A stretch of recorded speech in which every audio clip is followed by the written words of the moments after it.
Every day, we make about 3.5 million trips on buses and another 2.7 million trips on trains. And as Singapore develops, so does our transportation system. And we have big plans, and at the heart of it is you. We've listened to your feedback and pulled in many of your ideas. You've told us you value 3 aspects of travel the most. More connections to get you to places, better service including greater reliability, comfort and convenience, and a livable and inclusive community where we keep everyone in mind. Singapore has land constraints just like in London, New York and Hong Kong. Roads already account for 12% of our valuable land surface, compared to housing, which takes up 14%. So for us, public transport is without doubt the most space-efficient and environmentally sustainable mode of travel. Our plan is to better connect you to more places where you work, live and play. And the good news is, by 2030, Singapore's rail network will double to about 360 kilometers from 178 currently. Enough to circle the Singapore coastline almost twice.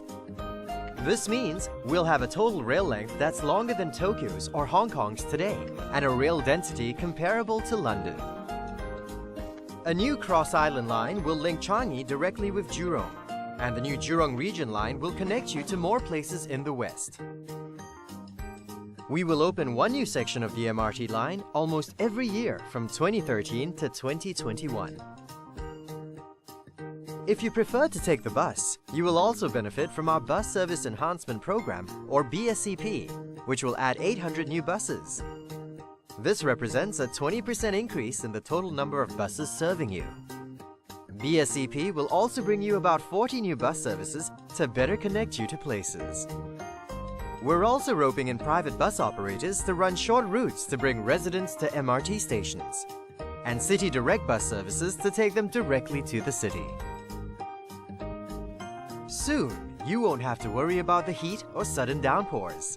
By 2018, sheltered walkways will stretch 400 meters from all existing MRT stations compared to just 200 meters today. Cycling to the nearest MRT station, food center or library in your town has never been easier, as we expand the cycling path network to over 700 kilometers to connect you everywhere. Fancy shopping, commuting and dining all at the same place? With 7 more integrated transport hubs being built, you'll soon be able to enjoy all these activities under one roof. Over the next few years, we're adding more than 100 new trains, which means less waiting time for you. Our train fleet will increase by 30% for the North-South, East-West lines, 60% for the Circle line, and 70% for the North-East line. We're also improving the signaling system of the North-South, East-West lines. This will mean just a 100-second wait between trains, down from 120 today. In other words, during peak hours, you can expect 6 trains to arrive every 10 minutes instead of 5 trains today. So you'll get more time to do the things you enjoy most. Our aim is to ensure we take care of everyone and make our home more livable. So in the next 5 years, about 40 more pedestrian overhead bridges near train stations or bus interchanges will be fitted with lifts to help our elderly, the less mobile, and parents with prams. For those who live close to elevated train tracks, you might find the rumbling of trains noisy. So we're going to install some 20 kilometers of noise barriers along these sections to help reduce noise levels. While we're putting in the big pieces for you, such as new rail lines and more buses, you can also become a smarter commuter. You can plan your trip in advance with mytransport.sg on your smartphone or computer, or take advantage of schemes such as free travel on the MRT before morning peak hours. And why not brighten up someone's day and put the smile back into commuting? Simple acts like giving up your seat, queuing up and moving in will help bring cheer to fellow commuters.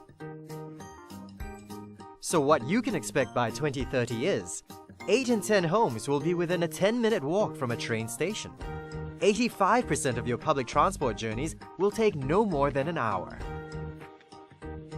And 75% of all peak hour journeys will be made on public transport. All of these initiatives will bring us closer to our vision of having a people-centered land transport system.